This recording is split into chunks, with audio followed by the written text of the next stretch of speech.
Titilayo Amehel.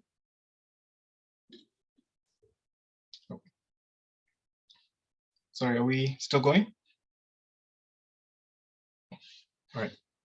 Titilayo Amehel has worked as a psychotherapist and counselor for 16 years in a range of educational and corporate settings. She entered this profession after struggling with deep depression during her university days, with no idea of the state she was in, and merely internalizing it as being lazy and despondent. Unable to shift from that space, her beliefs kept her in a place of little faith of overcoming her laziness, lowering her self-esteem.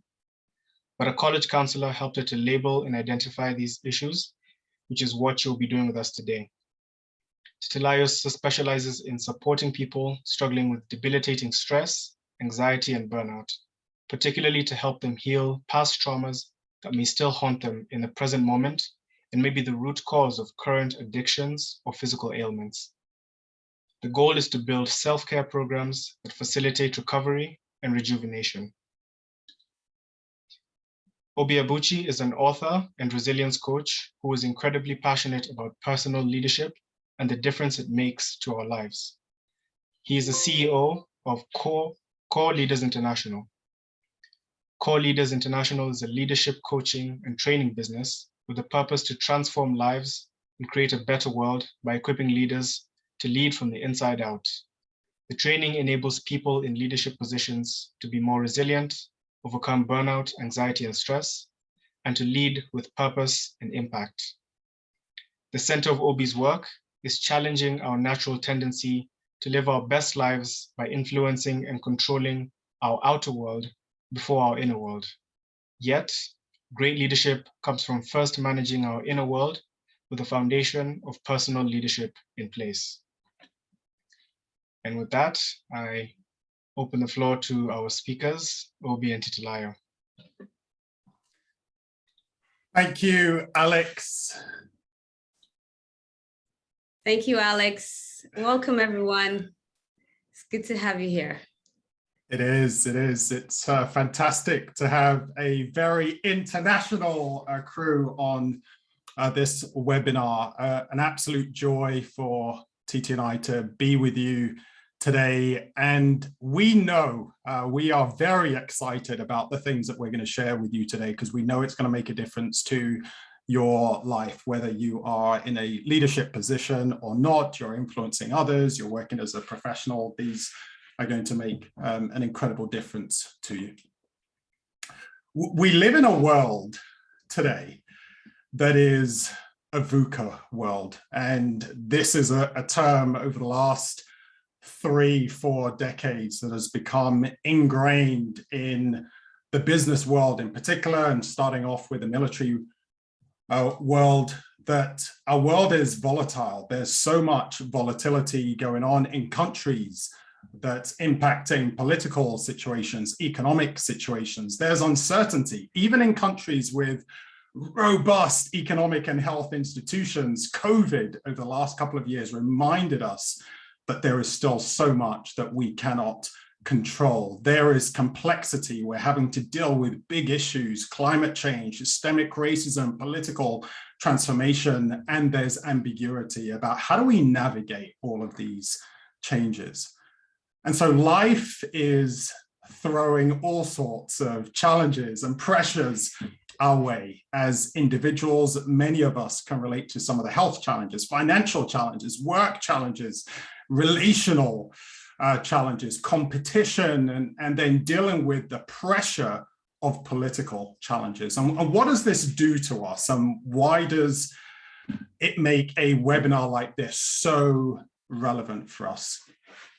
We are going to talk about some of the statistics, and we are going to talk about the impact on our body. But I'd love to start off with something a bit more personal. And it's a story, actually a message that I got from a friend last year.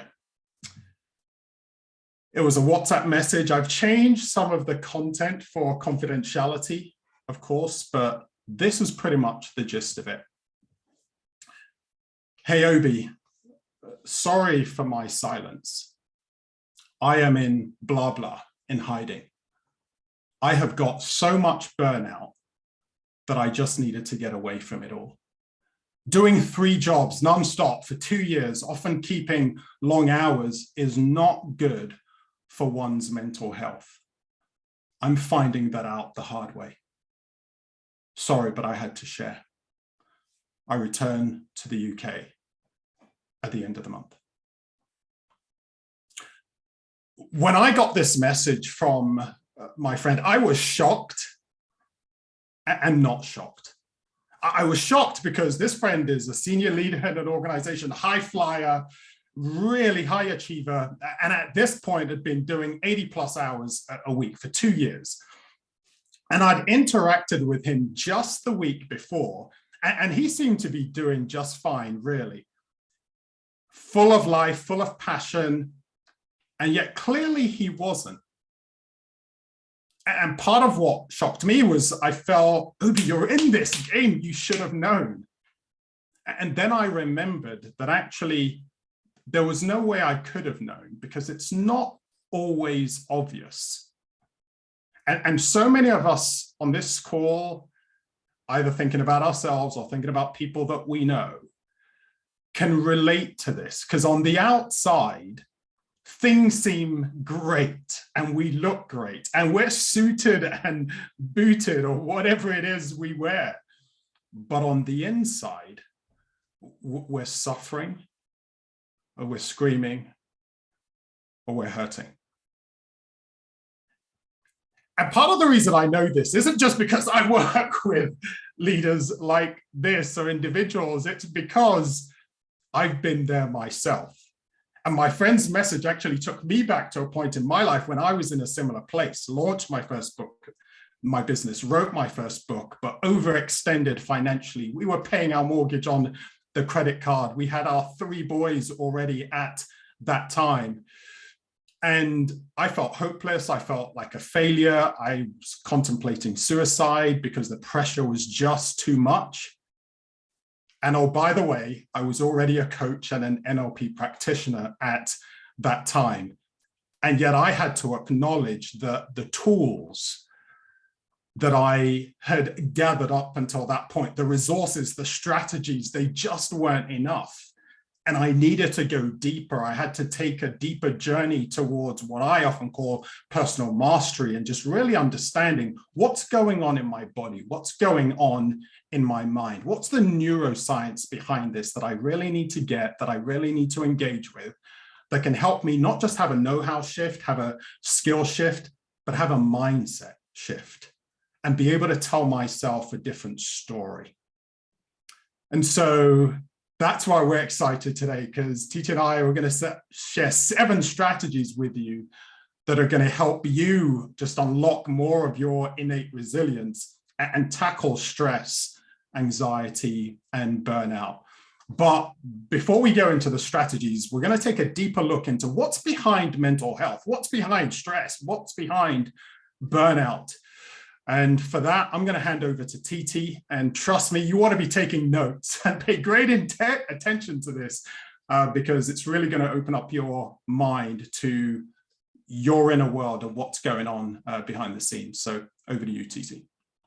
Thank you, Obi. Thank you. And yes, just as you mentioned with your friend and with yourself, you are definitely not alone. I was in that space when I was in college, as well as Alexander mentioned, where I was going through depression and I didn't even know that there was such a term. I didn't even know that there were symptoms for depression.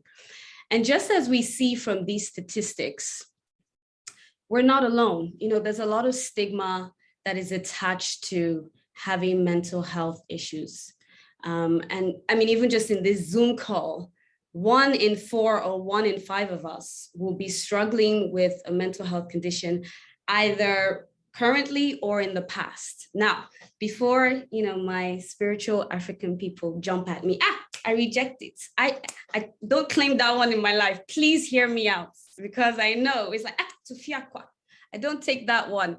There is something important about naming it and labeling it. As we see, I mean, even look at the statistics for Africa. If we just keep scrolling down, with all the stats. Mental health is going to increase by 15% by the year 2030. And the World Health Organization says that it will be the biggest burden out of all health conditions, including cancer, by the year 2030.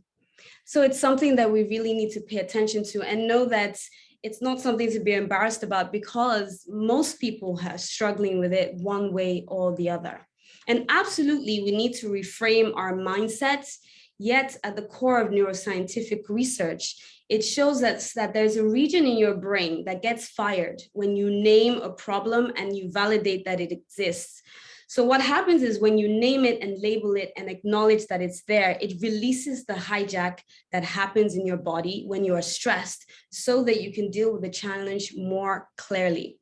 So mental health in itself is just the foundation of well-being. It is the effective functioning of us as individuals. It is not just the absence of a mental health sort of disorder, it's your ability to think, to learn, to understand your own emotions as well as the emotions of others.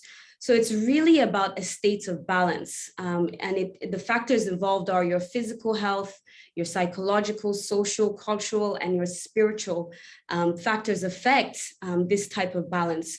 So when you have a mental health challenge, it's because there's an imbalance of all these factors. And we're going to talk about more of that as we carry on.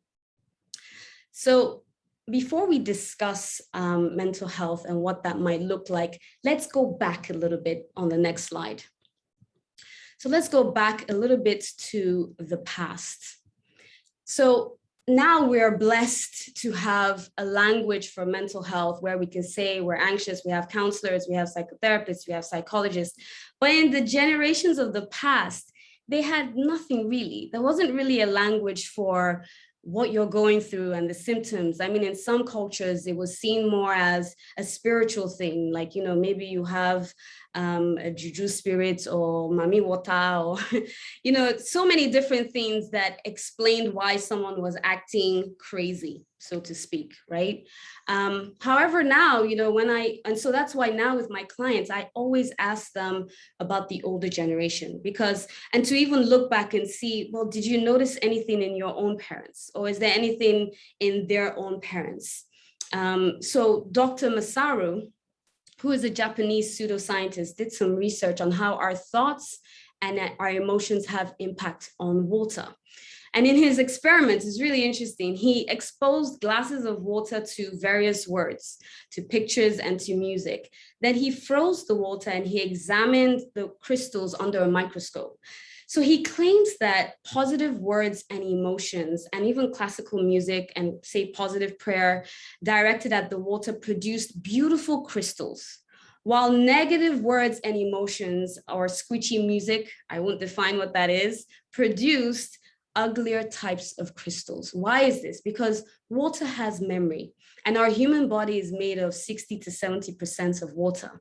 So I always ask about what it was like in your mother's womb. Because research now, the Health Math Institute tells us that the brain waves of a mother are directly connected to the heartbeat of the fetus in the womb. I mean, think about that for a moment. So all the thoughts and emotions that your mom experienced, you know, you would have experienced in the womb as well. And because water has memory and we're made up of water and you're in her womb, you would have felt all of that. Now, this isn't to induce mommy guilt, please block your ears from that, but it's just to show you that there is a generational impact on pain, on trauma. You know, when I'm with my clients, I ask the state of affairs of their mothers. Was she happy? Was she content? Was she fulfilled? Was she stressed? Was she bullied? Was she abused? Did she feel alone? Was she addicted to anything? And this isn't to judge or to analyze your parents. It's just to come in with a type of curiosity. Did you come, because it affects how you came out into the world. Did you come insecure? Were you uncertain? Did you feel worthy of being here? Or did the world feel like a scary space? Did you come knowing that you're confident that your needs that will be met? Or were you heightened and anxious? All these things are really important to know from your past. because your family history affects you now. Was there unresolved grief?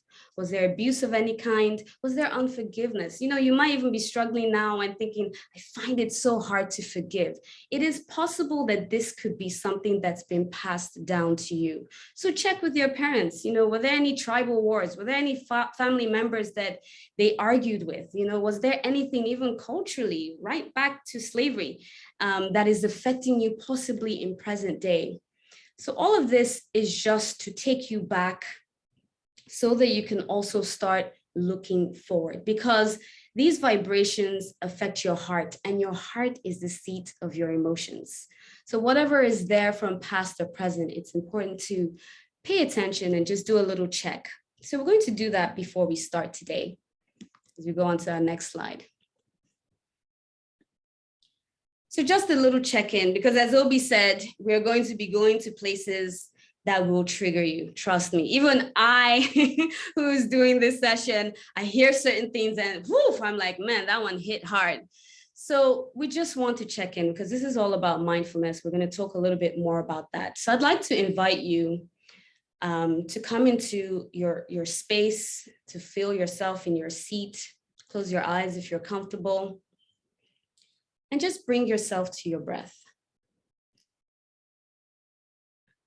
You can place your hand on your heart and feel your heartbeat for 5 counts, just 5 counts, just to feel it.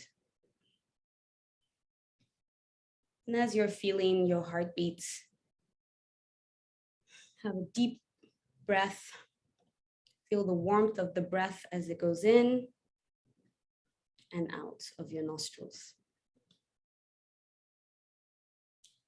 And in this moment, just notice your body. We're going to do a quick scan from the head to your toes. Do you notice any aches, any tension, any heaviness? We're not changing or judging anything. We're just noticing. So scan all the way down to your toes.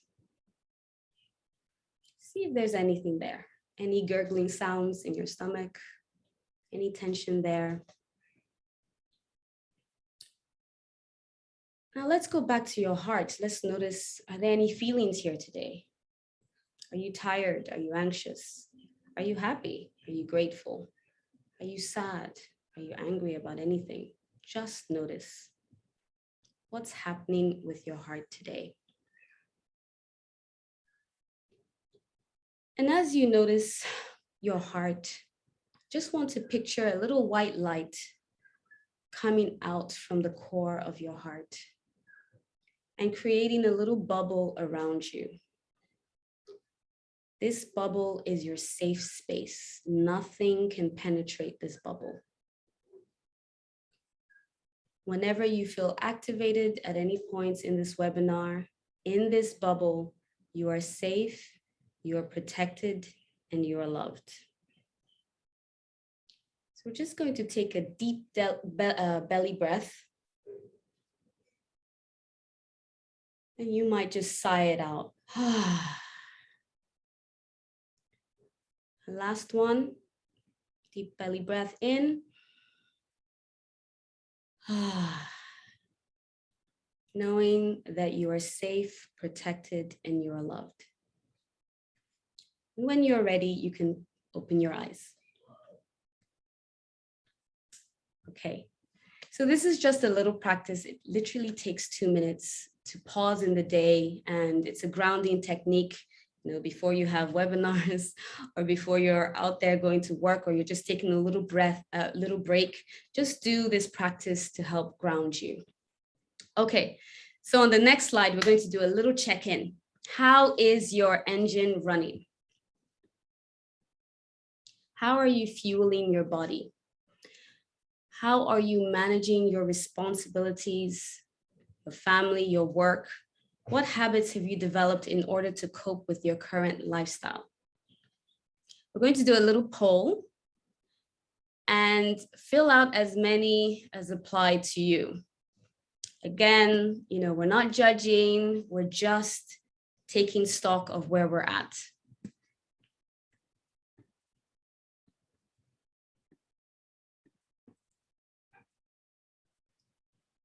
We often use some of these activities to soothe ourselves. And in a minute, we'll get the results for that. Let's see what's happening with everyone. You know, we're not alone. Sometimes we hide these habits because we think, oh, nobody else does this. It's just me. And, you know, in this time, we really want to acknowledge what these things are. So we'll just wait for those results. Most times when I'm meeting with my clients, we use an approach called acceptance and commitment therapy. And the idea of acceptance and commitment therapy is that you validate whatever experience you have without judgment and you feel it. And so acceptance and commitment therapy recognizes that most pain and suffering stems from an ongoing battle to eliminate pain. So of course, nobody wants to wake up in the morning and feel like, oh yes, I'm going to enjoy pain today. No, we want to escape from it. And we're going to use whatever habit or self-soothing strategy to calm our nerves. Okay. Just waiting for the results from Obi. Right. Yes, Netflixing and movies. That's the top one these days because there's so many series to watch and we're trying to catch up on. So I'm not alone in that one. That was one of mine. 71% of people watch movies, and then it goes to exercise, eating, staying up late. Yeah, because that's usually the time where it's quiet and maybe you've been working all day and you just want a moment to yourself. So that's quite a common one as well. Okay, thank you, Obi, for that. So on our next slide,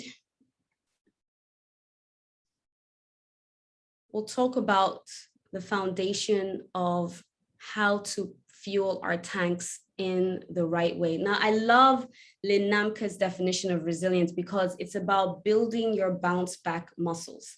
I used to work as a school counselor in an international school in Beijing. And whenever kids come in, you know, I would help them with their transitioning. And a lot of anxious parents, you know, they always make this statement, you know, kids are resilient and they will cope.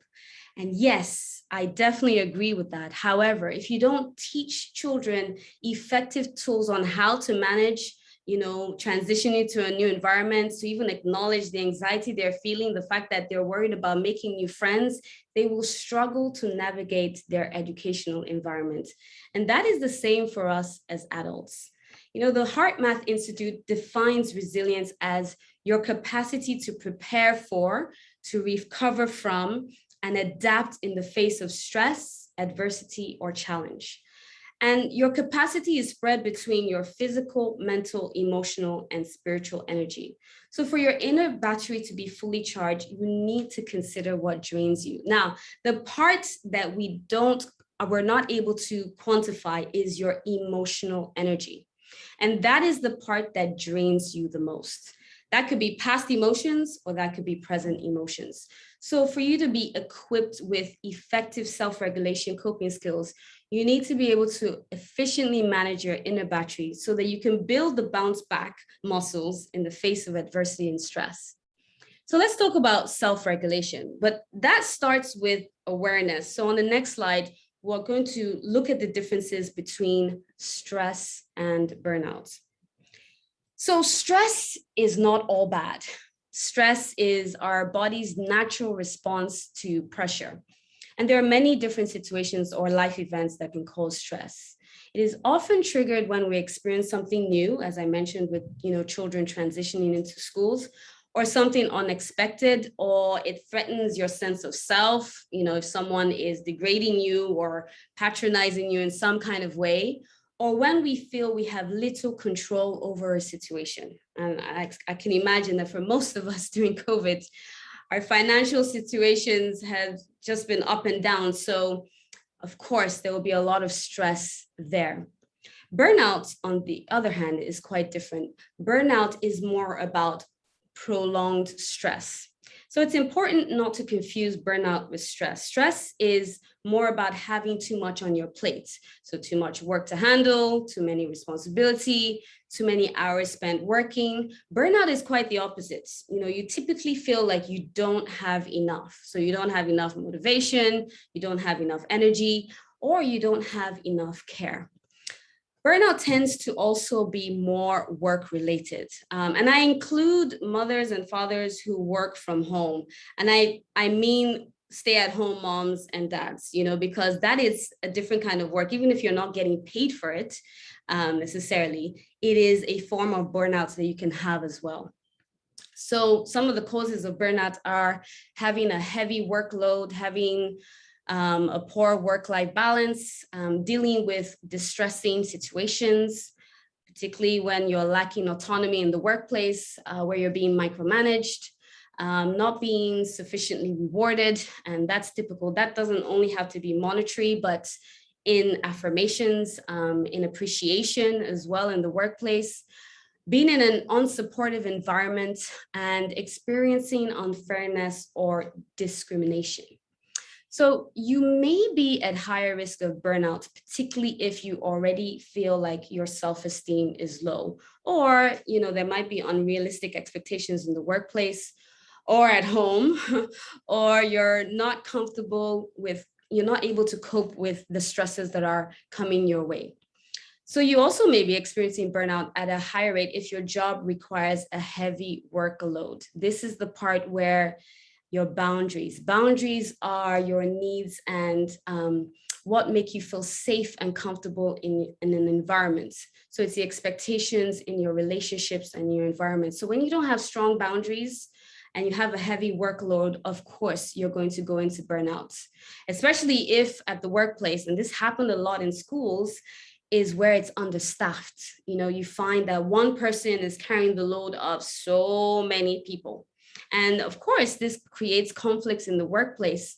And if you're not getting appreciated or rewarded for what you do, this builds up into a prolonged amount of stress. Now, there are ways to measure burnout. There's Dr. Maslach, who created the Maslach Burnout Inventory. And there were 3 ways that she could determine through this inventory whether you are in burnout or not. There's emotional exhaustion. And so this measures how affected and drained you are by the stress that you're experiencing. There's depersonalization, where you get desensitized. I was talking to someone the other day who I was serving, and it was someone in telemarketing. And he was just like, one time a client called and he was like, I just don't care. Whether you like it or you don't like it, leave me alone. I have enough stress. He didn't say this out loud, but in his mind, he was like, please, next. And you just start to lose the care and empathy for your customers. This can happen to you at home as well, where something's going on with a family member and you are just switched off because you have nothing left to give. Sometimes teachers tell me this, some of my clients who are teachers, they feel bad because they go into work and those inner values, which Obi will be clarifying for us later, you just forget about those and you just think, I just want to go home, I just want to rest, and you're just not in the mood to give as much as the kids are asking for. So that's an important indication of when you're in burnout, is that you lose a certain sense of empathy. Then there's also personal accomplishments. This measures how confident you feel in performing your role. So this happens with compassion fatigue, particularly with social workers, mental health workers, doctors, nurses, spiritual leaders as well. You can struggle with compassion fatigue because you are so exhausted. And you can start to lose the satisfaction of what you're doing. And if you're in that space, you're probably in a state of burnout. So difference between stress and burnout: stress is having too much, burnout is not having enough. And let's talk about depression, because depression, on the other hand, affects every aspect of your life. And it's a persistent feeling of hopelessness, worthlessness, and helplessness. Now, remember I said to you in the beginning, going to see my college counselor. Thank God I went to see her, because I was experiencing a lot of it, well, except for the food one. Me, I like my food, Nigerian woman. So the food one, I didn't experience, but most of the other ones, definitely I was experiencing it for at least 3 months or so. At its most severe, depression can lead to suicide. And we've all talked about that, right? I want to add a new meaning to suicidal ideation. Because I think there is quite a stigma in talking about it. And I really appreciate Obi's openness and also other people who come out and say, yes, I have struggled with this. If we look at the animal kingdom and we think about a gazelle who is caught by a lion. Now, this gazelle is just about escaping the jaws of this lion because another predator is coming around and the lion gets scared. So typically what it does is it pretends like it's dead. It just freezes, right? And it goes limp and loose, and it even flops its head because it wants to pretend to the predator that it is dead. If it is able to fight the predator, it might try in the beginning, but for this moment when it's frozen, it just plays dead. There's another part that is called fawning, where the animal will try to take care or accommodate the aggressor to keep themselves safe. So just to make the lion feel good, it will just pretend dead. It will just do whatever the lion says so that the lion can be satisfied. Now, this might sound a little familiar to you. You might have had a parent or a carer or a person in authority that you were often trying to appease, even if you were in an unsafe and uncomfortable situation. But the prolonged buildup of this type of stress and danger, it leads to symptoms which really cause so much burden on your body. So with suicidal ideation or with suicidal thoughts, it is because your body has experienced so much hopelessness, so much tiredness, and so much stress that it's thinking it's time to prepare for death. It's time to just pack up because you've had enough, right? And in that moment of packing up, it only takes an instant. It's recently, in 2019, Miss USA, she was a lawyer. She was high functioning, and you can be high functioning and highly depressed. It's not just like if you're tired and you can't get out of bed, you can be super busy and be highly depressed. Unfortunately, she jumped from the 29th floor and she was only 30 years old. Her parents later mentioned in interviews that she struggled with deep depression. May her soul rest in peace.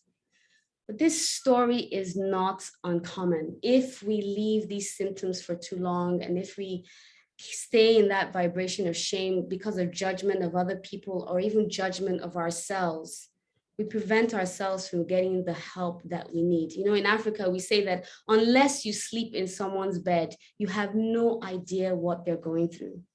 So really during these times, it's time for self-compassion, whether it's for yourself or others. We often look at people and say, how can they do such a thing? Well, if you're deeply depressed, it doesn't take much for you to start to think, I'm preparing for death, just like that gazelle.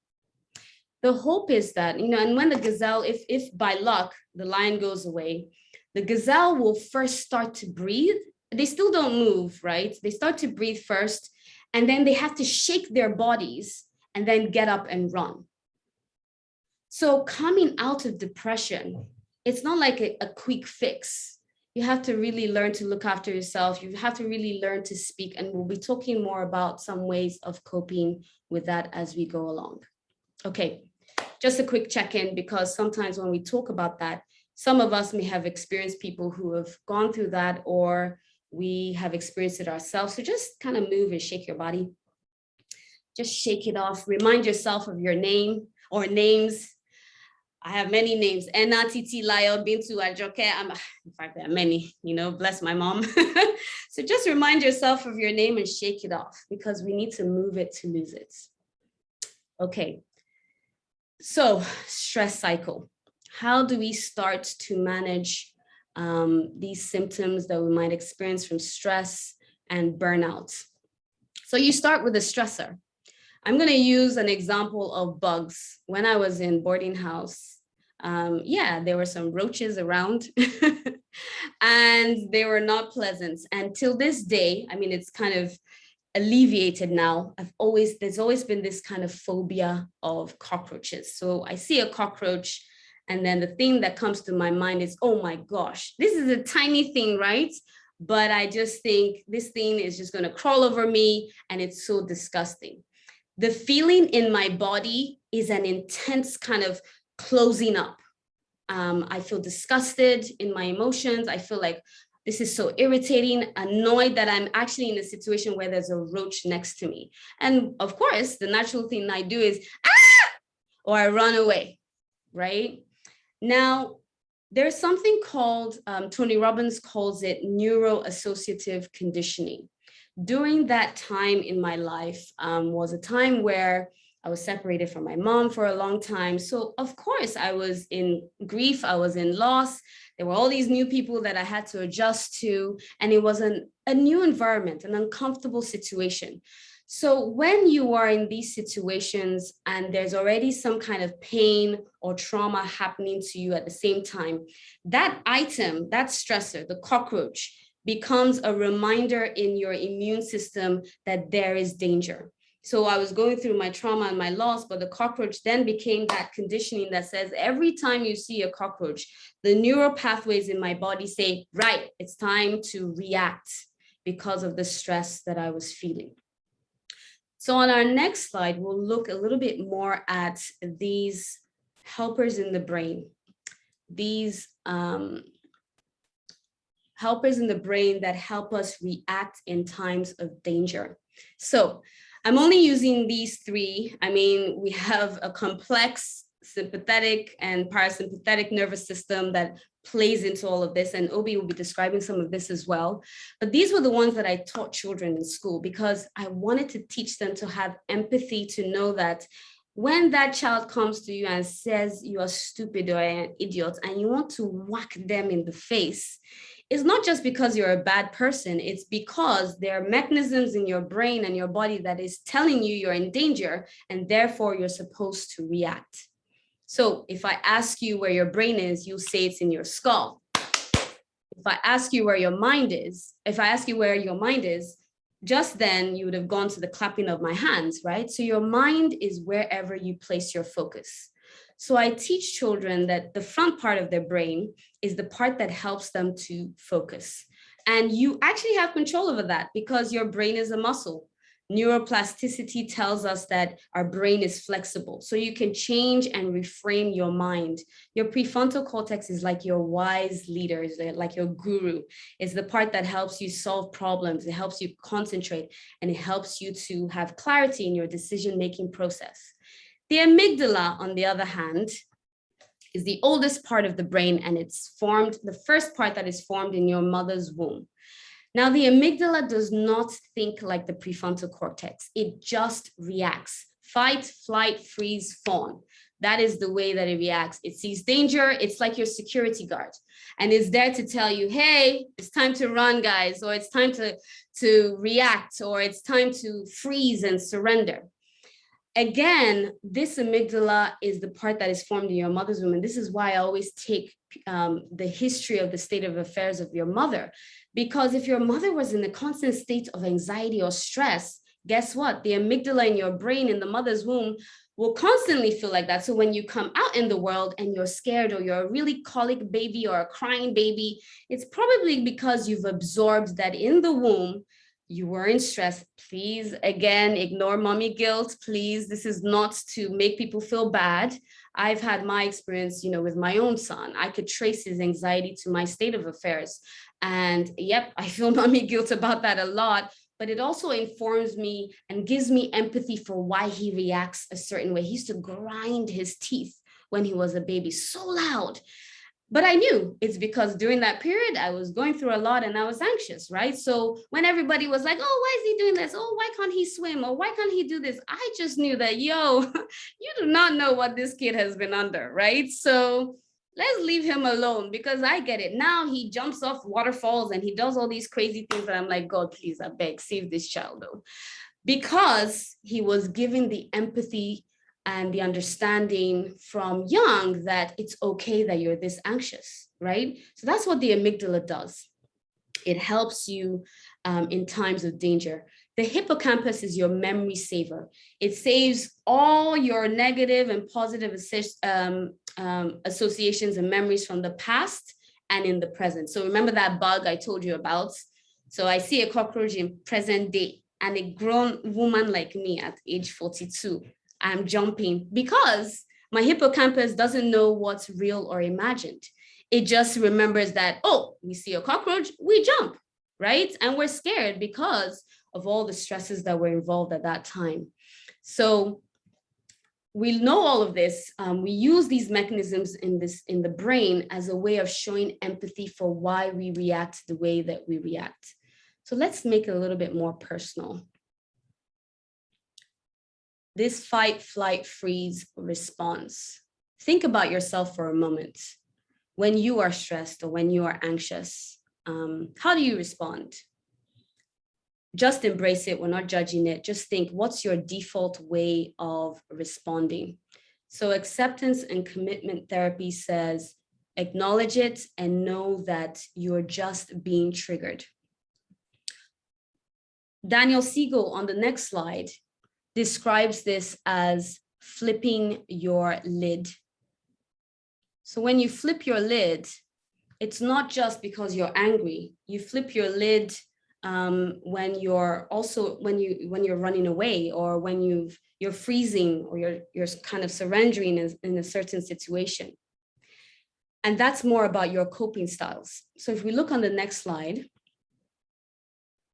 we tend to have a default way of responding to situations. Now, it's not like it's just one for each person. Of course, we fluctuate in and out of all these coping styles. But it's just good to note, so as an employee at work, are you more surrendered? So anything your boss says, yes, sir, yes, ma'am, or when inside you should have some more boundaries because, this is an uncomfortable situation or an unsafe situation, but you might just go surrendered. Or you might have a partner who you're always talking to, but just never listens. And you're like, what is happening with this person? Maybe because they've decided to avoid, maybe if it's a guy, he's thinking, beg, I don't want your wahala. I don't want your stress. And he just blanks out and avoids the situation. You might be a counterattacker like me. That's my default. I want to fight. And particularly for leaders also, this is important because when you feel threatened by your employees, or you feel, or whether it's in a religious setting or it's in your family, and you feel like I'm the boss, right? And no one gets to challenge you, you might tend to react by counterattacking and being defensive. So let's look at a case study and see how that pans out. So Simon is a male entrepreneur, and we're using a pseudonym for confidentiality. And he's in his early 40s. So again, we take his family history just to know how he's grown up. What were the family dynamics? What were the conflicts he faced? He was the firstborn in his family, and he had to be responsible, for everybody else's needs before his own. He also grew up in a faith-based home with very, very high moral standards. And he was very close in his relationship with his higher source. So the first steps we had to take was to identify his internal and external stresses. This is important, because it's not just the bugs or the noise or, the things on the outside. Like your own internal stresses can get triggered. And this is the part where I was mentioning that you cannot quantify your emotional energy. And this side of the internal stresses can be exhausting. So particularly for Simon, it was noise. And the reason why this was a stressor for him was because he grew up in a big family and there was always noise and commotion happening. So whenever his kids were watching TV or just doing their regular things, shouting or fighting, and he was in the house, he would be so triggered. His internal stresses, where he had very high expectations of themselves. Firstborns out there, I feel for y'all because usually you're the first, right? So everyone's testing everything for the first time with you. And so there are high expectations. He never felt like anything he did was good enough. He was always aiming for perfection because he wasn't really given that much grace when he made mistakes. And oftentimes, as parents, if we carry our own shame or our own expectations of what our children should be like, we project that onto our firstborns, especially. Guilty, I've done it, as well. So we had to help him really understand this side of himself. Then we looked at his stress cycle on the next slide. Of course, we looked at his thought patterns, his physical, his emotions, and his behavior. So looking at his thought patterns, one of the things that he was worried about was in China, a new wave of the virus had hit again. So of course, in his practice, he was worried. He felt stuck and unmotivated because there was so much going on. We have a very strong storytelling mind that deals with facts and perceptions, and also positive and negative emotions. So the types of things he was thinking about, he would often go to the worst case scenario. So whenever I talk to my clients, I always say it's a snowball effect. It starts as something small and then it builds up to something huge, also known as catastrophizing. So will I be able to provide for my family? What if there's no business out there? I'm not coping, I'm a fraud. There's the imposter syndrome that kicks in. What if I haven't got it in me? And if I don't make it here and now, will I ever make it if I leave this country? And so we had to really help him think about what he's thinking about. That's metacognition. When you think about what you're thinking about, then you can reframe the pattern. You can dejunk your mind so that you find what's really happening. Talking therapy is great for this, right? Your left brain and your right brain needs to integrate when you're storytelling. If you stay on your left brain, which is linear, it's logical, it's linguistic, or you stay too much on your right brain, which is emotional, you stay stuck. Whereas when you tell the story in a structural sense and you put the emotions in with it, you integrate it so that it releases the power of the emotions and experience that you have with it.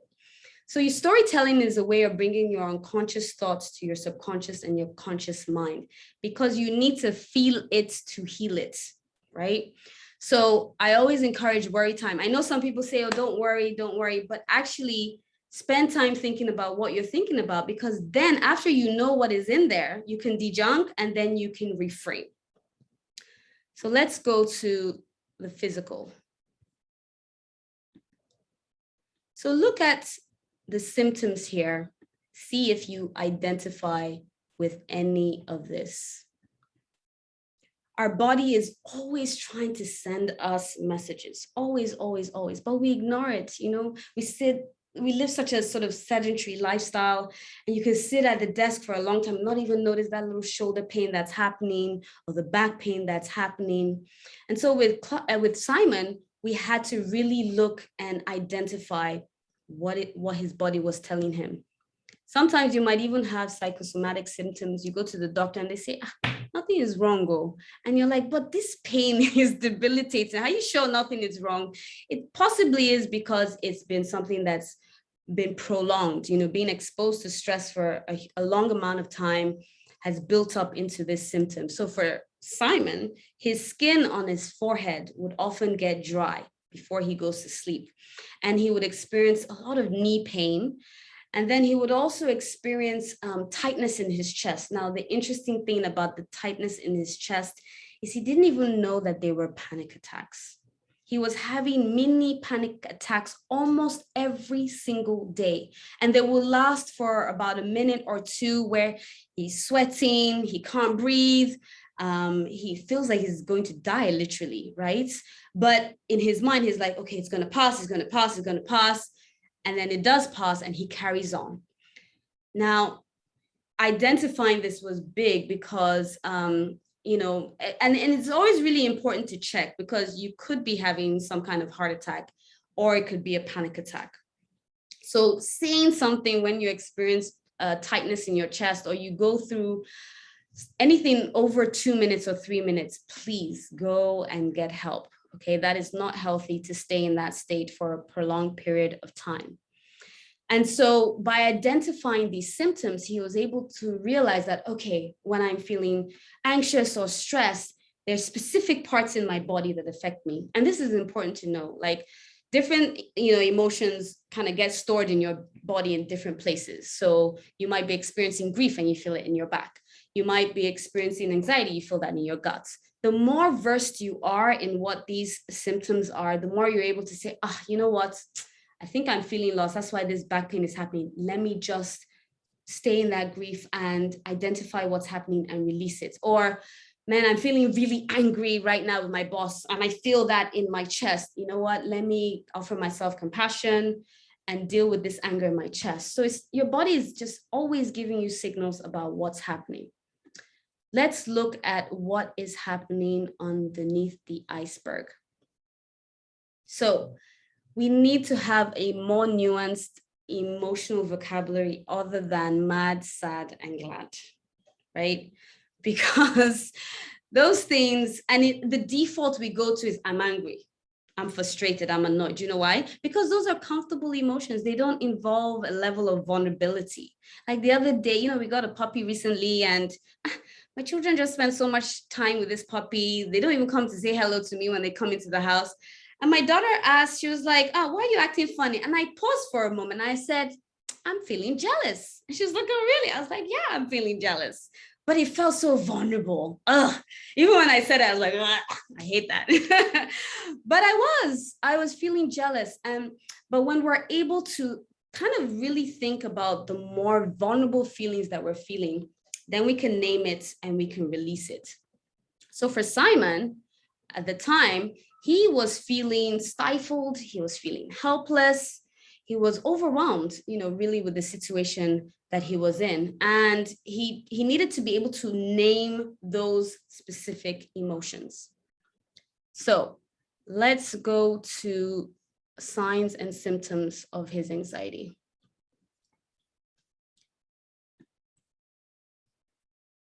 So as we see here, we have our psychological symptoms, physical and behavioral. Simon was always irritable. And one of the ways that he showed that was he was just really clingy. He was always kind of wanting affection and wanting attention from his partner, but she was quite oblivious to this. And so she would often ignore him. At the same time, he also wanted space and time to be alone because he was absorbing a lot of stress from his environment. As a result of this, he was starting to feel muscle aches and tension on his body. So we had to identify where exactly he felt this in his body. And it was particularly on his left shoulder. It was only there for some reason. And because of all these symptoms, Simon started to drink. He started to drink before bed. He started to drink when he finished work, and it became one of those habits to help him calm down his body. Drinking is not bad. It's just when it's excessive and when it becomes more of a coping mechanism because you're avoiding the pain and you're not even aware of what is happening for you. So again, with acceptance therapy, we were able to identify these things without shaming him about his drinking problem because there were some unmet needs that he was experiencing. So on the next slide, let's do a check-in about that. These are Tony Robbins again. He identified these different needs. And if you click again, we will see the needs that Simon had. He had a need for certainty, for connection, for growth. And certainty, of course, because he was building this business and with the virus and everything happening, he couldn't, before we could always say, oh, we're going to travel here and we're going to do this and we're going to build this. But with COVID, that just went out of place, right? Because there was so much uncertainty. He just didn't know what to do. Then he had a deep need for connection from the people around him, whether his kids, particularly from his partner. More for his partner to understand what he was going through. And of course, the need for growth. Now, if we put it all together, can you imagine Simon feeling the stressor of the noise, getting irritated with his family, feeling frustrated, feeling the symptoms in his body, and through knowing about his stress cycle, instead of just allowing his amygdala to react by counterattacking, he's able to say to his partner, I feel triggered when there's a lot of noise in the house. I'm feeling helpless in this moment because I don't know if I can achieve my financial goals. And in my thinking process, I feel like I'm a failure. I start to have intense chest pains and panic attacks, and I want to escape by drinking. Right now, I have a need for certainty, growth, and empathy through deeper connection. I would really appreciate some quiet time in the house for 1 hour and some quality time with you so that you understand what I'm going through. So Simon was able to do and say all of that to his partner because he understood his stress cycle. Tall order, I hear some of you say, like, man, who has time? Who has time for grandma? I beg, please go and sit down somewhere, John. That's, most times you're just like, look, yo, get this right, go into your room or be quiet, or you just don't want to be thinking about big grandma, as we call it in Nigeria. However, when you understand your stress cycle, you don't even have to say all of that. Self-awareness, just even having the awareness in yourself helps you to respond rather than react. So what happens when you ignore your needs and you ignore the symptoms? You reach your tipping point. Research has showed us that when we're dehydrated, we've already been thirsty for a long time. And that's the same for us with our emotions. By the time you reach your tipping point, you've been in burnout or debilitating stress for a good amount of time. So let's see what a tipping point typically looks like. Next slide. So remember the statistics that we showed earlier? Well, when there's an imbalance, we talked about the psychological, physical, cultural, all those factors. When there's an imbalance in your mental health, these are the things that happened. You have generalized anxiety, which is diagnosed usually after 6 months. If you have persistent symptoms of depression, it's diagnosed after 2 weeks. In my case, my high anxiety, I had phobias that became conditioned inside of me. You might have anxiety with your health, and there's so much more out there. With PTSD, those are buried memories because it's too painful. And sometimes you get triggered in present day from something that you just have no awareness about. And you think, where is that coming from? Sometimes that's a reaction from PTSD. Vicarious anxiety is an important one, pastoral care.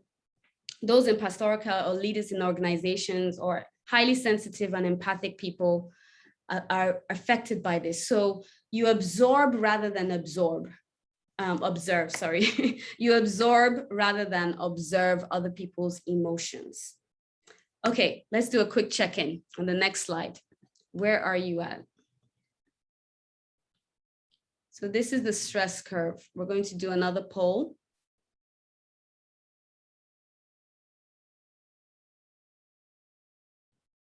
And just say where you are.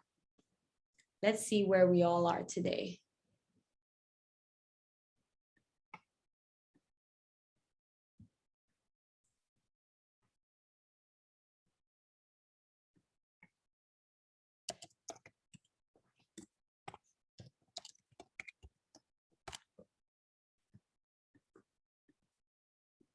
And we'll just wait to see what Obi has for us there. Are you in fatigue? Are you in exhaustion, anxiety, panic, breakdown? Remember, there's no right or wrong. You might even be at a stage where you're in that preparing for death because you're so stressed. Let's just be honest. It's just a check-in. And we'll see that we're not alone, right? The poll will show us that we are not alone. 60% of us in this webinar feel like we have too much stress, and 20% we're able to identify that we are in burnout. Thank you for sharing that, and thank you for being honest about where you are at. So to finish from our side, on the next one, the next slide, it's just a check-in. You don't have to do this right now, but in your own stress cycle, you might just share in the chat, what is one stressor that you are experiencing right now? one stressor? Is it finances? Is it a relationship? Is it family dynamics? Is it bugs like me? Who knows? But just take notice, and then in your own time, go through the stress cycle for yourself. Okay, I'm going to hand over to Obi now. Spoken a lot.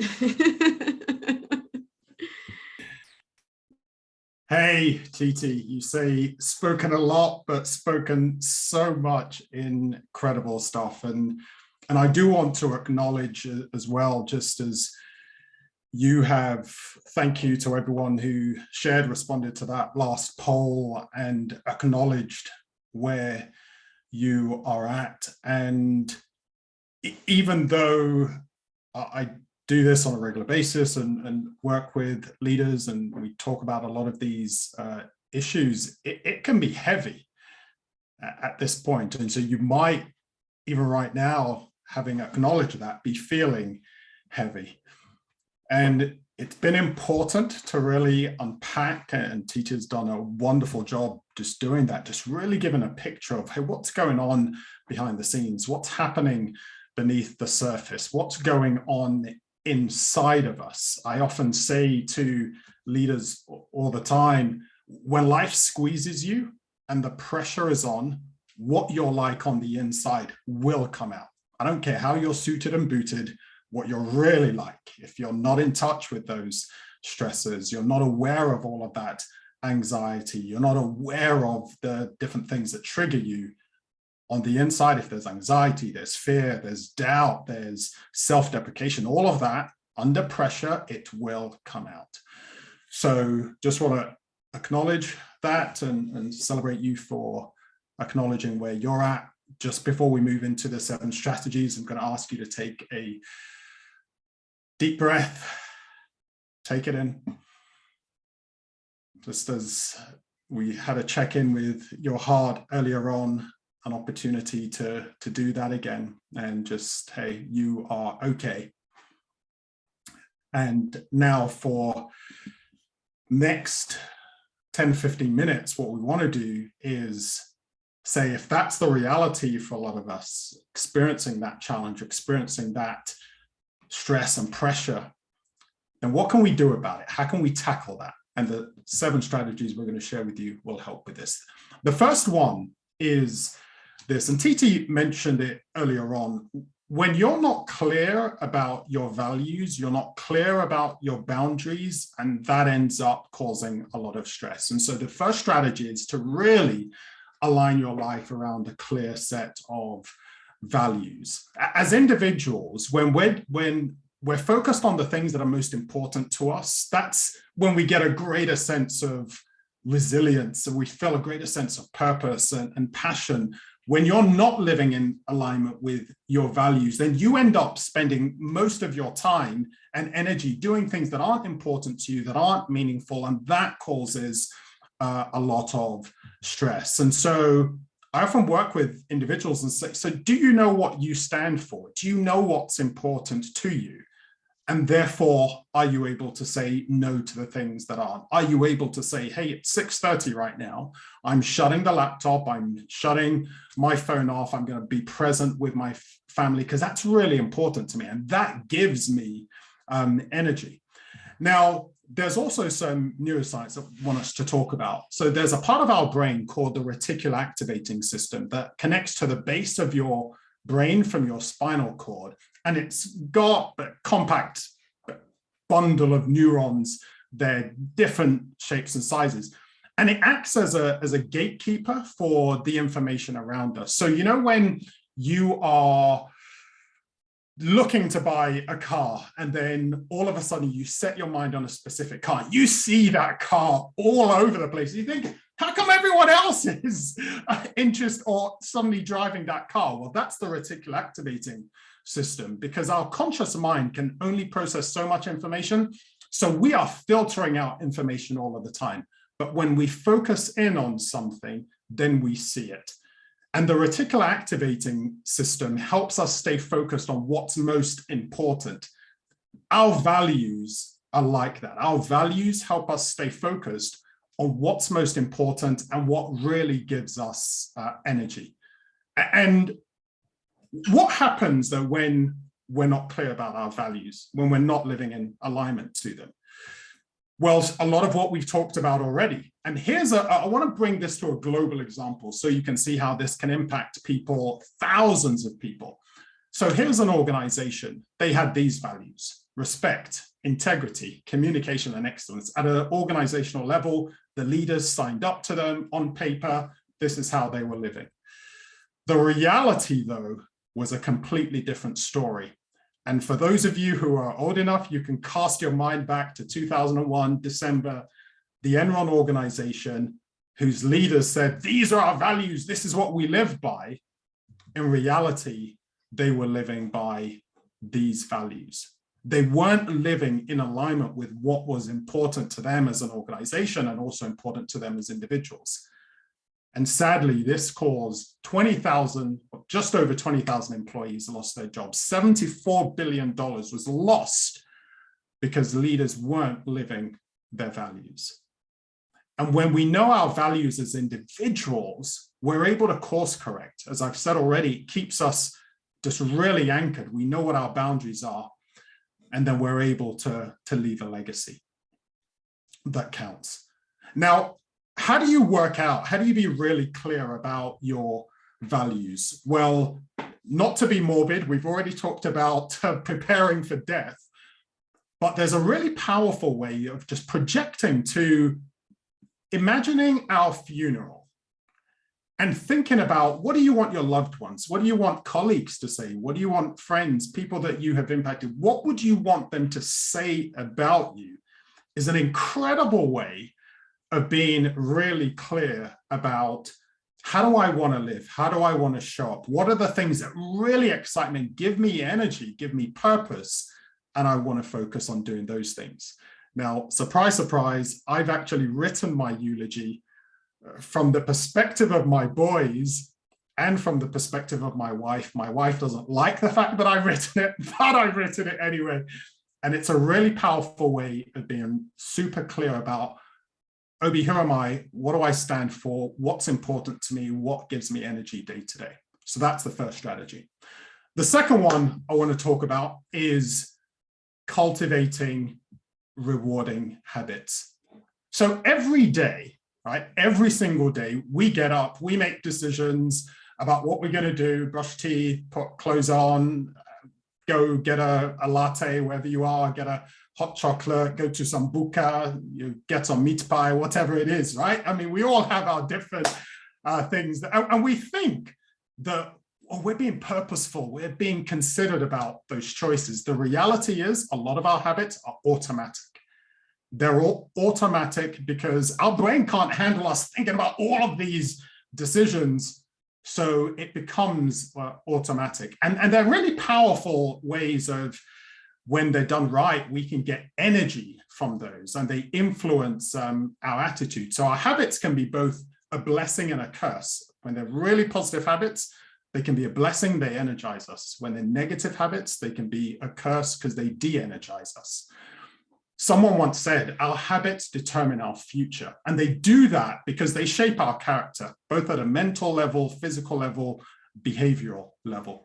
So some of the questions I often get clients to ask is, what habits can you integrate in your life that maximize your energy? And referring back to the poll already at the beginning, there are some things that we're doing that, even though it's de-stressing for us, it's actually taking away energy. So here's just a simple chart. So you've got the block on the left. These are some things that drain energy. Some people say, I want to get a lot done. So I'm going to write this email. I'm going to chat with my colleague. I'm going to make a call. I'm going to do some cooking all at the same time. And hey, it just doesn't work. I am overloading myself. And oh, here's another thing for those of you that love audiobooks, and you say, hey, I'm going to read this at 5 times the speed, and I'm going to get it all, and oh, forget reading the full book. I'm going to just read the bite-sized chunks, and I'm going to get it and overload my brain. That is doing more harm than good. Ruminating on the negative, excessive time on social media. If you're the sort of person, first thing in the morning, you get up, it's like, hey, how many likes did I get on that? That is draining energy. Things that give us energy, mindfulness. I think Rach said earlier on, positive affirmations, meditating, those sorts of things. Deep focus on a specific task gives us energy. Here are just 3 or 2 in particular that I want to just draw your attention to. Just the habit of reflection. At the end of the day, so I've got on my phone at 6 o'clock every day, I've got a reminder that just says, hey, Obi, ask yourself this question. What have you achieved today that you are proud of? And just taking the time to reflect at the end of the day. Most of us are in the habit of, oh, that's it, I finally sent that last email. Now I've got to go get the train, I've got to go jump on a bus and do this. And like, okay, it's time to start cooking or being with the family, but just integrating a habit in your life. Okay, I'm going to reflect on today, not on the, oh, what are all the things that went wrong? But hey, what did I achieve today that I'm really proud of? Just really keeps your mind focused on the positive, what you're learning, how you're growing, keeps you grounded. The second habit that's a great one is just the habit of gratitude. I mean, some people describe this as a superpower. And the reason this is critical is our mind has a negativity bias, and I'll share that shortly. And so we can really focus on the negative, but when you integrate the habit of gratitude in your life, hey, what am I grateful for? Every single end of the day, what am I grateful for? Who am I grateful for? Who do I need to send a thank you text to? You are training your mind to be optimistic, to see positives, to smell the roses. And yes, there are thorns, but you're training your mind to see the positives. And so that's a great habit to get into. Third strategy I want to share with you, and then I'm going to hand over to TT, is just empowering beliefs. Nurturing, empowering beliefs in our lives. Here's the thing. What you believe about yourself, the talk, that self-talk, that what's going on in your mind, what you're saying about yourself, it influences how you show up. And I'm going to show how it not only influences just how you show up, but also it's influencing the hormones that are being released in your body. So there are some questions we can ask. What are some of the beliefs I have that are either hindering my effectiveness or propelling me forward? I want to take this a bit further just to show you the power of beliefs. Think about things like the slave trade, or the Holocaust, or 9/11, or 7/7 here in the UK. All of those things happened just because people believed a certain thing. But beliefs also work positively, right? Because you had the Wright brothers who believed it was possible to create a contraption that would enable us to fly. And as a result of that, we have the aviation industry. Or you had people believing that it was possible to run a mile in under 4 minutes, or believing that it was possible to run 100 meters in under 10 minutes. So just because of a belief, they were able to do something. And yet, where do our beliefs come from? Where do your beliefs about what you're able to do come from? Does it come from your boss? Does it come from society, what people have told you? This is the natural evolution of a belief system. Generally speaking, for most of us, parents, teachers, coaches, imam, minister, friends, relatives, older people around us as kids, they say, hey, this is fact, this is what's true. Oh, you're so good. Oh, you're terrible at this. Oh, you'll never amount to much. And we can internalize that. And then we consider that as a fact. Even if they're wrong, we say, hey, that's a fact. We ingrain that, it becomes a habit in our minds, and then we grow up, and then as adults, we're walking around not even realizing that we've got faulty just ideas and beliefs inside of us. And yet, as I've said already, here's what you need to know. What goes on in your head is expressed in your actions, and it impacts your relationships and results. And we've seen that story already, right? Because if in my head I'm feeling anxiety or depression or self-deprecation, then it shows up in there's no point in me doing that, right? Because I'm not good at that anyway. Or there's fatigue, or there's a lethargy, and then in our relationships, we end up being angry and withdrawn, or we're careless because we're already thinking, but I'm terrible at that anyway. And then at a physiological level, cortisol is flooding our body, the stress hormone. So we're in this constant state of fright, flight. And so that's when we have the suicidal thoughts. That's when we have depleted financial reserves, energy reserves, poor productivity, all because of what's going on in our head. Now, the good news is that it can also work positively, as we've explored, because if I'm feeling happy, if there's a sense of peace and there's a sense of self-compassion, then I'm relaxed, I'm more courageous, I'm more diligent, then I show more care, more attention to things, I'm more engaged. And then that's a boost my mental health, it boosts my immune system, I've got more capacity, I've got more of a growth mindset. And I've got some incredible hormones just flooding through my body, making me feel happier. So if in our lives, and neuroscience says 77% of our self-talk is negative, then how do we begin to change that? How do we move from planting negative thoughts in our minds to planting really positive thoughts that take root and really give us a robust core? What are you planting in your head? Are you planting the more negative, the insecurity, the doubt, the disbelief, or are you planting the optimistic, the joy, the courage, the gratitude? Here are 3 things that you can do just to develop more of an optimum mental climate. So the power of visualization, visualizing yourself at your best, practicing positive affirmations. So Rachel already mentioned that earlier on, because if you set your mind as neutral, if you say to yourself, Obi, you're terrible, you'll never be good at this, the body will say, oh, great, you're terrible, you'll never be good at this. But if you say, hey, you're learning, you can figure this out, you've got a growth mindset, get input, you can learn, then your body will say, hey, I can figure this out, and learn the art of mindfulness. And speaking of mindfulness, Titi's going to go into that for the 4th strategy.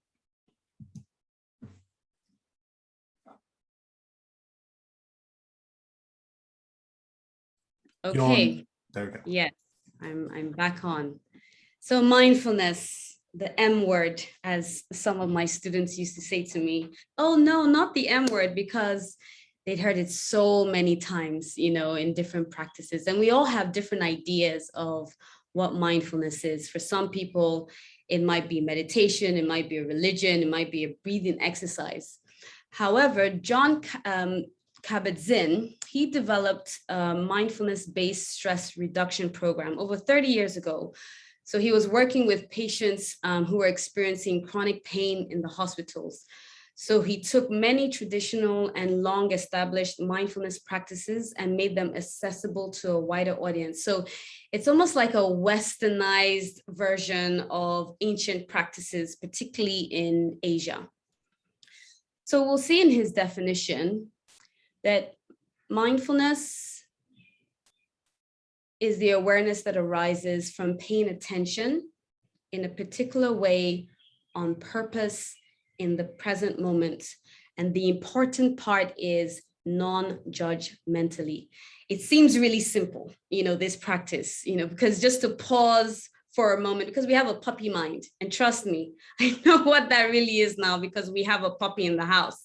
He's always bringing shoes or toilet roll or one thing or the other that we didn't ask for, he's bringing to us, or he's distracted at every moment thinking about this and that, or I'm chewing something and next minute he wants to eat. So with our puppy minds, we're all over the place a lot of the time. So to be able to pause and just pay attention in the moment.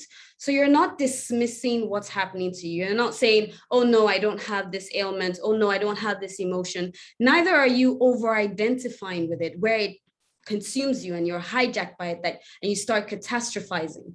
You're simply observing what is happening in your body. Because the more you learn to do that, you lean into what's happening, the more you get to reframe or release the power of it. So on the next slide. So with Simon, he had to really learn this because it was such an alien concept to him. The idea of just pausing for a moment, just like Obi said in the morning, he pauses just to think about, what am I proud of? Just even having that moment in the morning before you go on autopilot and you're rushing to do all those different things is so important. So mindfulness helps you to change from impulsive reactions to thoughtful reactions. Now, your sympathetic nervous system is there to help you with the fight, flight, freeze, fawn response. So your blood sugar increases, your sugar levels increase as well, your heartbeat elevates, you build up adrenaline and cortisol, and you come into a heightened state. When you have a mindful pause and you breathe, because kids always ask me, of course I'm breathing already. No, because when you're on hijack, the prefrontal cortex, that problem solving, concentrating, clarifying, decision-making part of your brain doesn't have enough oxygen because all the other parts of your body just hijacks all the oxygen so that it does all these things like build your blood pressure and your heartbeat, right? So you're in hijack. So when you breathe, a deep breath, you allow all that oxygen to be released and spread back into your prefrontal cortex where you can do your good thinking. So it's a really important part of stimulating your parasympathetic nervous system, which is more about rest and digesting. So where you have decreased blood pressure, your heartbeat regulates, dopamine releases the blocks of pain, and you build in serotonin that makes you happy. So we want to breathe and pause so that you respond rather than react. How do we self-regulate? Let's look at our next slide. So Mark Brackett, who is a professor of emotional intelligence at Yale University, he wrote a book called Permission to Feel. If you have time, please read this book. It is such a beautiful book because he really talks about acknowledging your feelings, and he gives this beautiful mood meter, what we'll look at in a minute, with a very nuanced vocabulary on emotional states. So the idea of the ruler method, and this is simple, it's a nice acronym that you can just use. You recognize your emotions, just as we said with Simon, try and understand the root causes, those unmet needs that he was experiencing. You label them because you're saying them out loud to release the power. You express these emotions according to cultural norms. This is important because in different environments, things mean different things. So in China, when I was living there, the word confrontation, the Chinese character for it is the same thing as conflict, right? Now for Chinese people, reading that character, it's not any threat. It's just like, yeah, we're just saying things as it is. We're being direct. But for a Westerner, when you hear the word confrontation, you're like, whoa, that's a bit in your face. So it's important to know in cultural contexts what different emotions mean, what different symbols mean. And this is important if you're in leadership, please diversify your leadership team.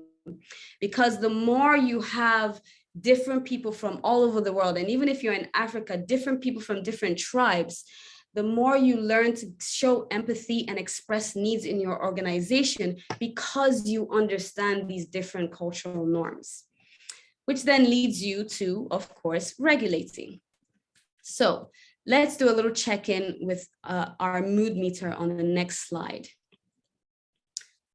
So with Simon, we had to look at when he was in high energy, low pleasantness, and high pleasantness. Now, if you click on the various aspects, if you click again, you'll see that Simon, in the beginning part, he was mainly in the blue zone. So with his loneliness, his tiredness, and this is where he was able to identify, okay, I am in burnouts, because he could identify these feelings. On the red zone, he was usually more in being furious and restless.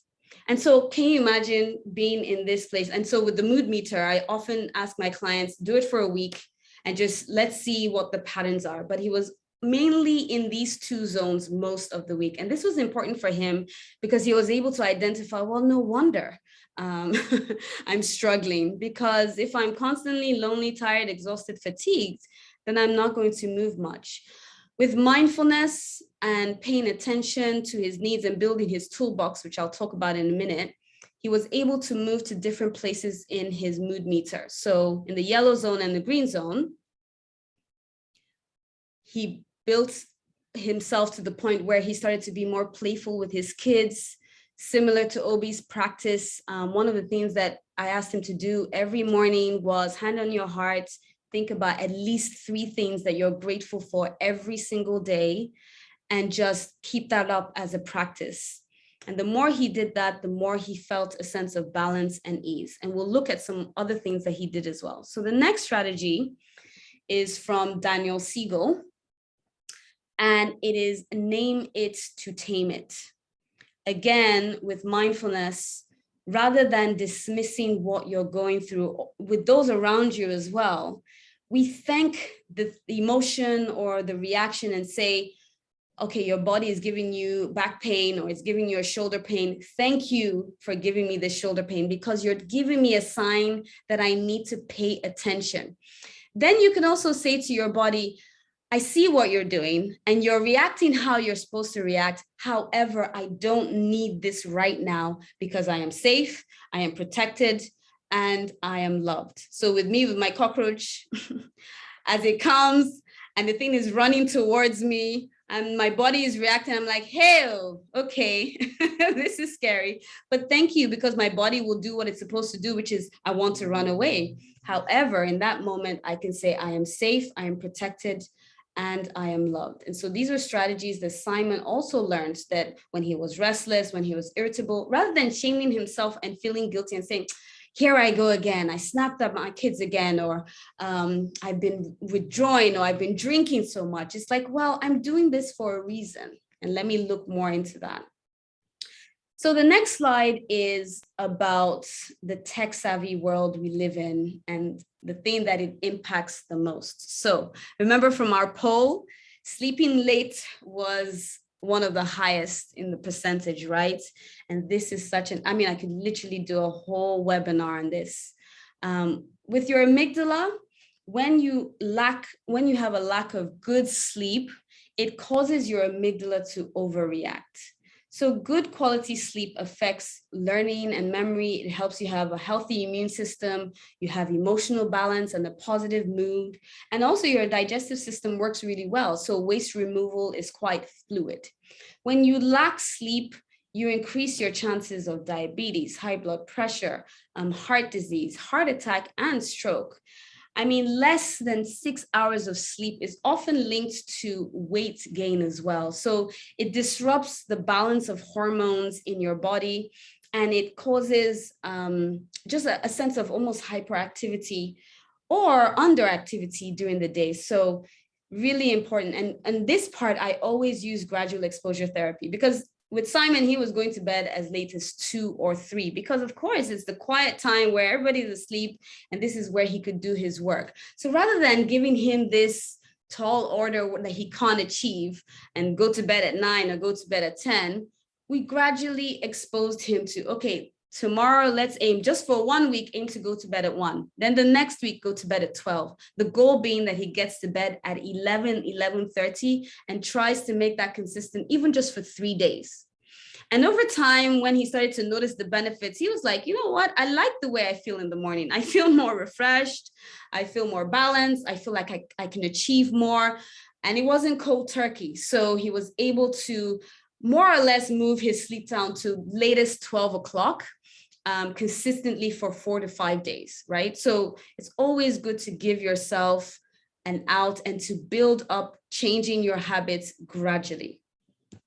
So on the next slide, how do we access these beautiful, happy hormones?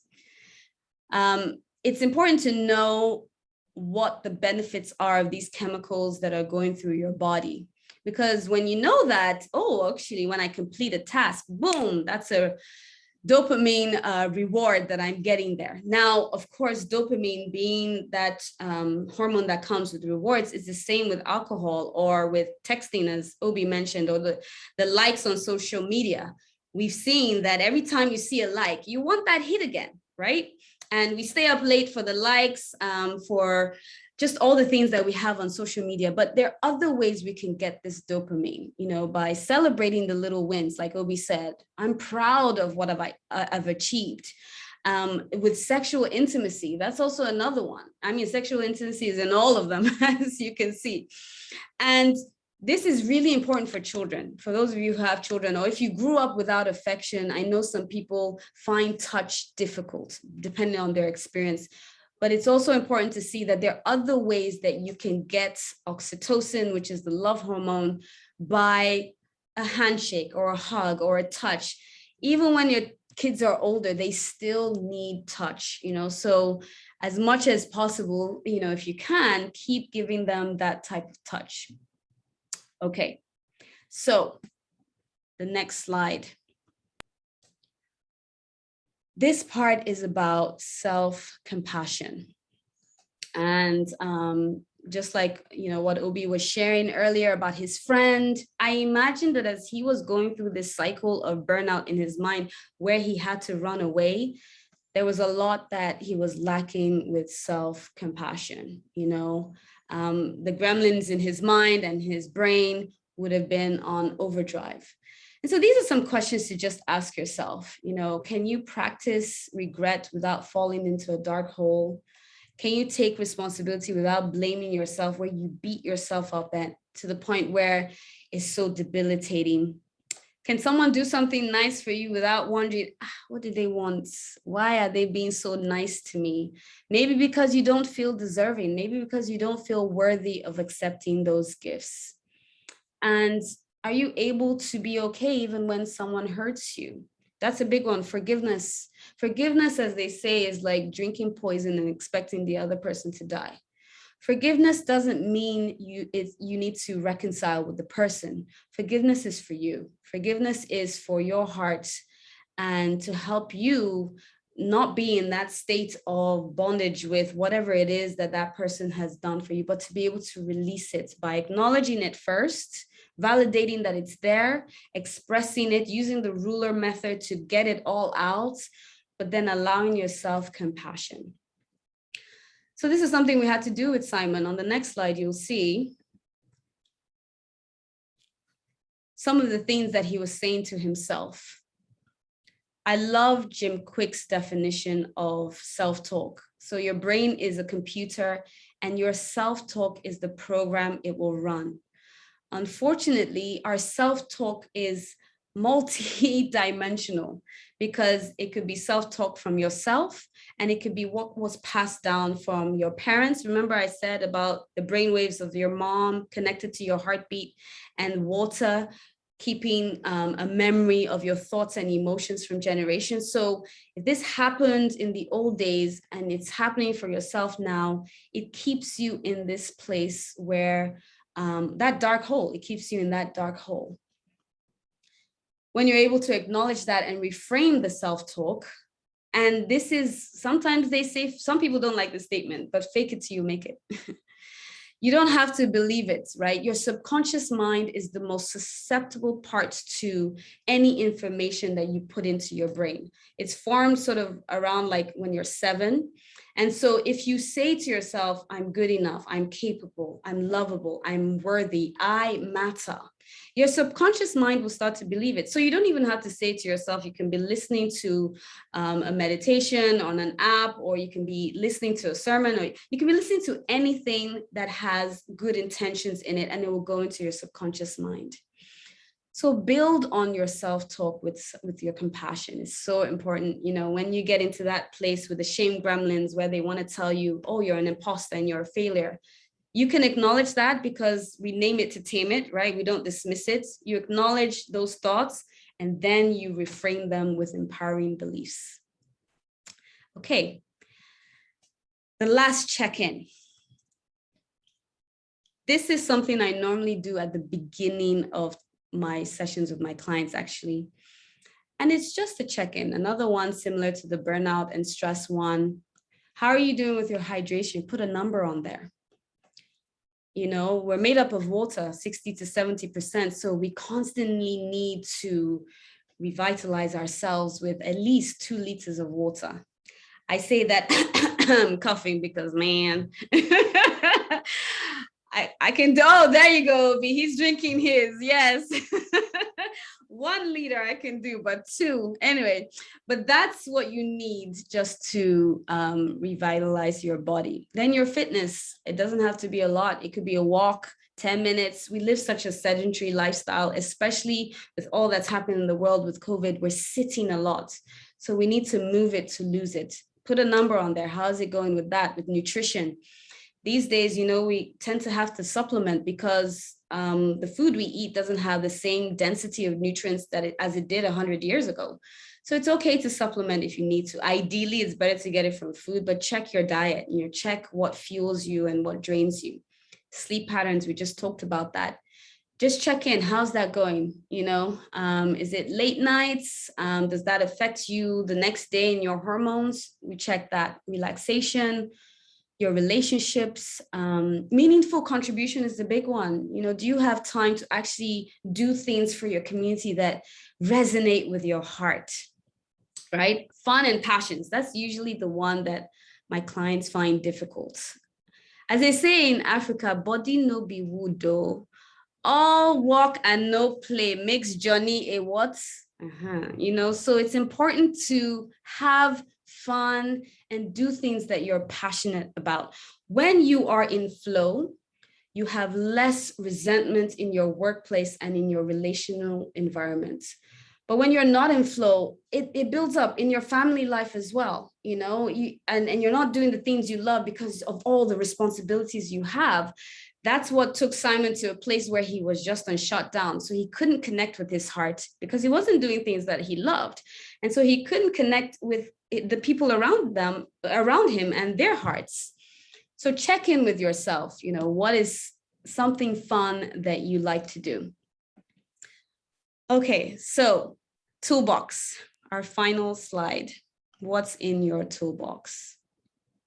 Some of these things are free of charge. Some of these things you invest in. These are some of mine, just to give you an example. With Simon, we had to build a toolbox.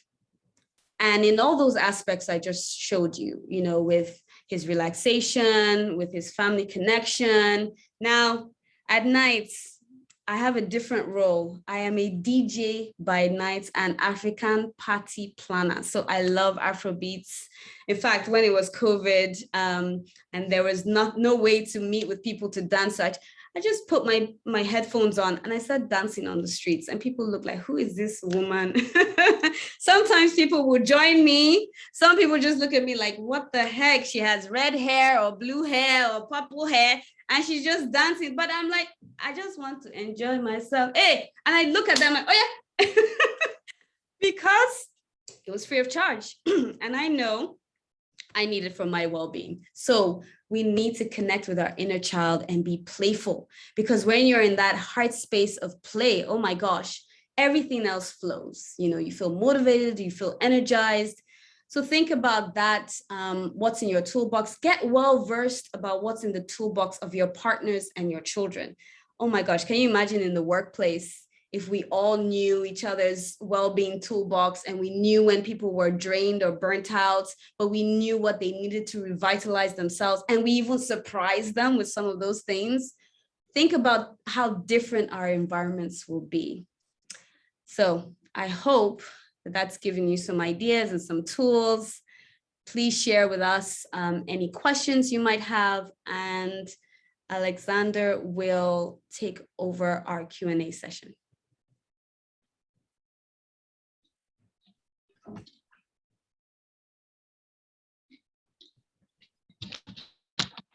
Hello. Yes, I hope I'm coming through clearly. Yes.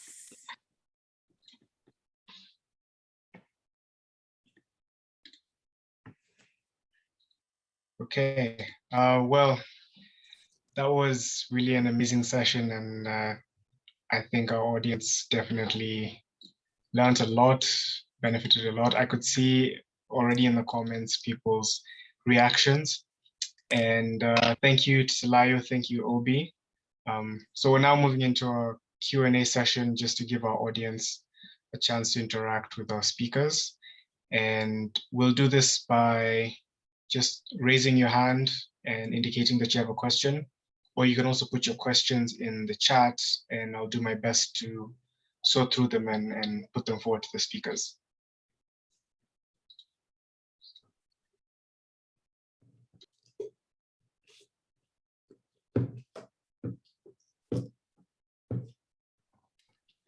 It's also possible that you are just taking it in and need to digest it, and that's okay too. I will answer a logistics question because some people are asking about the recording. We will share the recording with everyone that are registered, so that'll come through.